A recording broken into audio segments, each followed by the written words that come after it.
નવસારીમાં સિસોદરા કન્યા શાળાની વાન પલટી ખાઈ ગઈ છે। વાનની એક્સેલ તૂટી પડતા અકસ્માત સર્જાયો।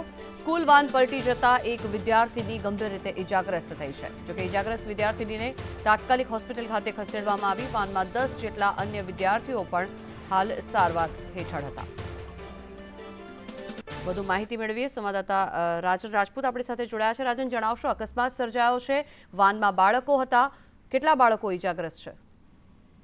જી બિલકુલ જંખના, આપને જણાવું તો નવસારી શહેરની નજીક આવેલા સિસોદરા ગામની આ ઘટના છે, જ્યાં સિસોદરા કન્યા શાળા જે શાળા આવેલી છે તે શાળાની જે વેન હતી તેની અંદર 10 જેટલા બાળકો સવાર હતા અને વેન જ્યારે નીકળી રહી હતી ત્યારે વેનની એક્સેલ તૂટી ગઈ હતી, જેના કારણે આ એક ગંભીર અકસ્માત સર્જાયો હતો। પરંતુ સદનસીબે આ અકસ્માતની ઘટનામાં માત્ર એક વિદ્યાર્થીનીને ઈજા થઈ છે, જેને સારવાર માટે નજીક હોસ્પિટલમાં ખસેડવામાં આવી છે અને અન્ય જે 9 વિદ્યાર્થીઓ સવાર હતા વેનમાં તે હાલ સુરક્ષિત હોવાની માહિતી મળી રહી છે। પરંતુ એક મોટી ઘટના આ અકસ્માતના કારણે સદનસીબે ટળી હોવાની માહિતી સામે આવી રહી છે।